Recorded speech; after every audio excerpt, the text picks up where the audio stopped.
Good morning, it's Jonathan Barrett with this week's Market Buzz. It's Monday, the 6th of July. We had the 4th of July holiday on Saturday, so the market took off on Friday. Obviously a subdued trading session. However, on Thursday night, we had non-farm payrolls and they came in a little bit weaker than expected at 57,000. Factory orders month on month came in negative 1.3. A little bit better than expected, still quite negative. And the ISM manufacturing PMI 53.3 versus 54, also a touch weaker. That had, I think, significant implications to our forecasts for interest rates, which we will spend a little bit more time on once we've just had a few of these points. Okay, crude, increased flows of oil through the Straits of Hormuz, supporting the fall in oil. It is around pre-war periods, and yet we don't really have a deal. So there's also some concern about some ships were turned back, but all in all, we are getting oil through the strait. So it doesn't warrant the oil price where it is. A little bit more on that as well. Silver supports the gold. I think with where we're seeing the economic data in the States, it's sort of supporting that prices. Those hawkish turn or that hawkish feeling that we all had about interest rates is starting to change. Locally, we had the TD month inflation data that was lower than expected, minus 0.4%. And that inflation gauge is lower, which sort of supports the recent rate hikes that the RBA has had, is actually having a cooling effect on the market, which I think the Reserve Governor, would be quite happy about. Okay, so I guess let's spend a little more time now on where we're seeing the rhetoric for US interest rates in the States. We do have the FOMC meeting coming up, notes coming up this week, I think Wednesday. As a result of that, it might give us an idea of what the Fed is actually thinking. We know the market was quite hawkish even a month ago, 2 months ago, where we were expecting sort of anywhere between 2 and 3 rate increases in the States. Now, I think the recent amount of economic data that we've had basically is suggesting that that's not on the cards. And I think the other economists are looking for only about a 1 to 2 rate increases. We're actually thinking in the next 6 months we might not get one at all, because if the numbers start to cool off like they have been, and the speed at which they're tapering would suggest that the Fed might go from that hawkish into dovish, or perhaps that tightening cycle's over already. Who knows? But it will be data dependent, as we know from the Fed, because that's how they play things. Okay, so when we look at this, let's have a look at the June employment numbers in the States, because this is where we get the fact that the Fed might move from a moderate to a hawkish frame of mind when it comes to interest rates. Now, the economy only added 57,000 jobs during the month. And when you think in March, we're up around about 214,000.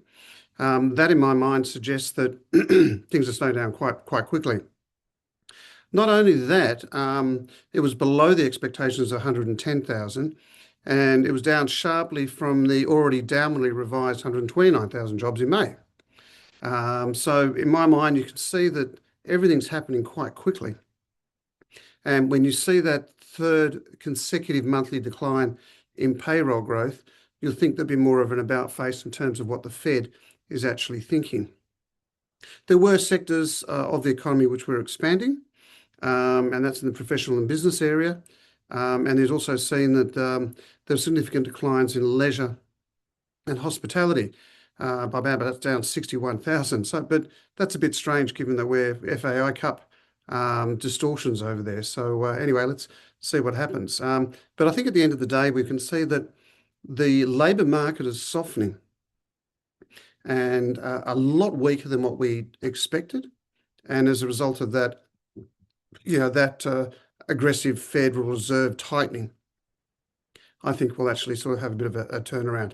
And I guess more so when you look at that, when you just take a look at the PMI, in particular factory orders, they fell 1.3% month on month. Now, the month before was higher, but when you look at this one here, also a lot weaker as well.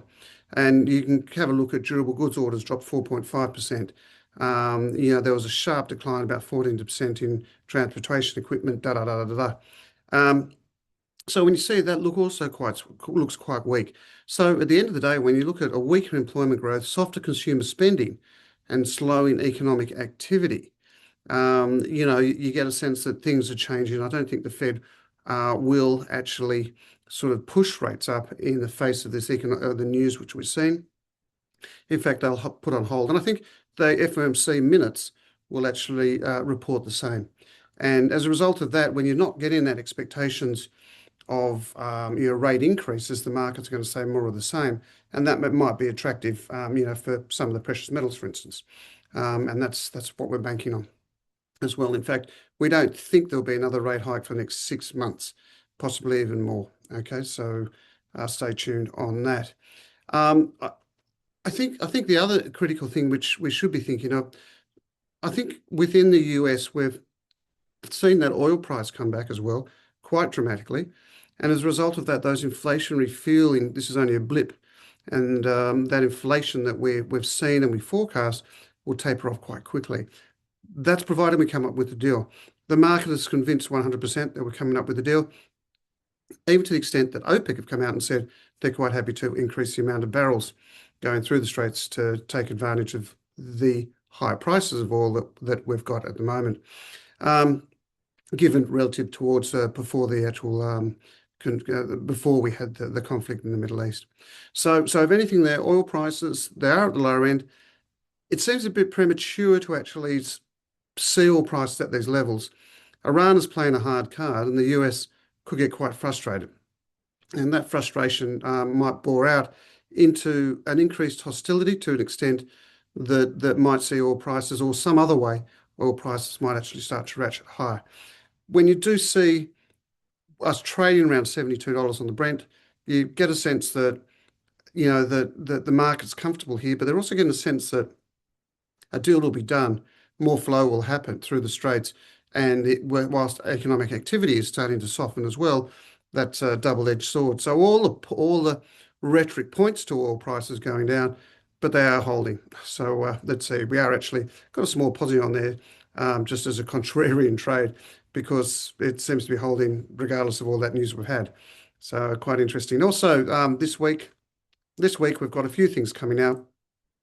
I think the most important thing there, we've got federal minutes coming out.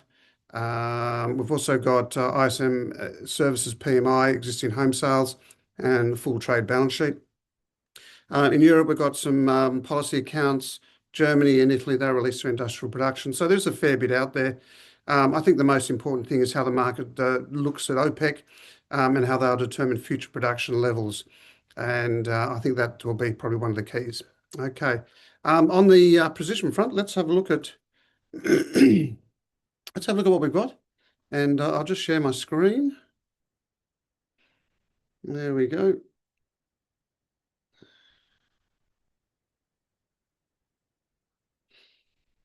Okay, here we go. First off, we've got the Aussie. We're long Aussie, and we have been long Aussie for quite some time. And you can see here on the daily, you can see here on the daily chart, let's just try and get that up. There we go. You can see that they've got good support around that 68.60 level. Would like that to hold. And we've got a lovely trend line here, which I'm following. We are long. We actually picked up some more Aussie, and I'm looking for that to break over the coming days. And Aussie will head back to the higher end of the range. You can start to see that too. These sorts of movement, breach and pullback on the hourly. That sort of indicates to me that we have got a low. If 68.30 goes on the downside, we're just going into a deeper consolidation period. Okay, let's have a look at the precious metal markets. Gold, once again, we've got a great little trend line. Keep an eye on that trend. Really like this trade. Happy to be long here, and stops around that 38.50. We have mentioned that before. You can see here, breach and pullback, maybe a little bit here. And you can see that the Aussie and gold look similar in these breach and pullbacks. And that's all because it's US dollar denominated. US dollar is just looking slightly weaker. And on the back of that, should support the precious metal markets. Let's have a look at silver. Silver's in our trade of the week. Just like it. The fundamentals, in my mind, look pretty good. breach and pull back to support. We're right on that level, bounced off 54.50 or 55, and I would like to see it continue to trade to the top side. Love this support channel down here, and I think if we break through 62.50, then onwards and upwards to about 70 she goes, a break of that level, and then we're back up through that 80, 85 area. Okay, let's have a look at the local market. Just in this big range, 92.30 on the top side, 82.20, 30 on the downside. Expected to stay around that range for some time. No reason really to break out. When you look at the S&P, still in those ranges. Once again, similar story across the board. Equity markets are just treading water. We've been up here a couple of times, the S&P, so expect it to head back down to that 73.50 area again as well. Okay, let's have a look at crude. There's the Brent contract. As you can see, pretty good divergence here on the downside. And I do actually like the fact that we are bouncing around here on the downside. You know, everything points for it to trade lower, but it is holding here. And I think people who are short would be nervous. And as I said, we've just gone a little bit slightly long there because we actually feel that we've got a little bit of a bottom. Lots of volatility, so positions are small, and we do have a relatively tight stop. Just having a look at it from there. Okay, we've mentioned that. Yeah, look, that's about it from me from this week. Hope everyone has a great week's trading, and we'll certainly talk to you soon, and bye for now.